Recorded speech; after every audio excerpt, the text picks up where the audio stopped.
বলছে কোনো বৃত্তের ব্যাসার্ধ 50% বাড়ালে তার ক্ষেত্রফল কত শতাংশ বাড়বে। তো এটাকে আমি একদম খুব সহজ ভাষায় করব।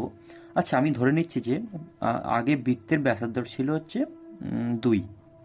আচ্ছা, 50% বাড়ানো হলো মানে হচ্ছে 2-এর হচ্ছে 150/100 বাড়ানো হলো। অর্থাৎ যদি আমি কাটাকাটি করি, 2 5-এ 10, 5 3-এ 15, তাহলে আগেই ছিল 2, এখন ওটা বেড়ে হয়ে গেল 3। এবার কি বলেছে, তার ক্ষেত্রফলের পরিবর্তন কত শতাংশ হবে। আচ্ছা, বৃত্তের ক্ষেত্রফল মানে কি? বৃত্তের ক্ষেত্রফল হচ্ছে পাই আর স্কোয়ার। তাহলে কি পাই, এদিকে হচ্ছে আর মানে হচ্ছে 4, সরি 2, 2 স্কোয়ার হচ্ছে 4, আর এখন হচ্ছে পাই আর স্কোয়ার এরও পাই আর হচ্ছে এখন আগে সরি এখন হয়েছে 3, 3 স্কোয়ার হচ্ছে 9। তাহলে যদি পাই পাই আমি যদি কেটে দিই, তাহলে 4:9।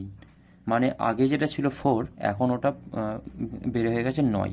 তাহলে কত বেড়েছে? 5 বেড়েছে। কার মধ্যে বেড়েছে? হচ্ছে 4-এর মধ্যে। অর্থাৎ 5 বেড়েছে 4-এর মধ্যে ইন্টু 100। 4 25 5 25 125। অর্থাৎ আমাদের 125% বৃদ্ধি পেয়েছে। অর্থাৎ আমাদের প্রশ্নটির সঠিক উত্তর হয়ে যাবে অপশন বি, 125%।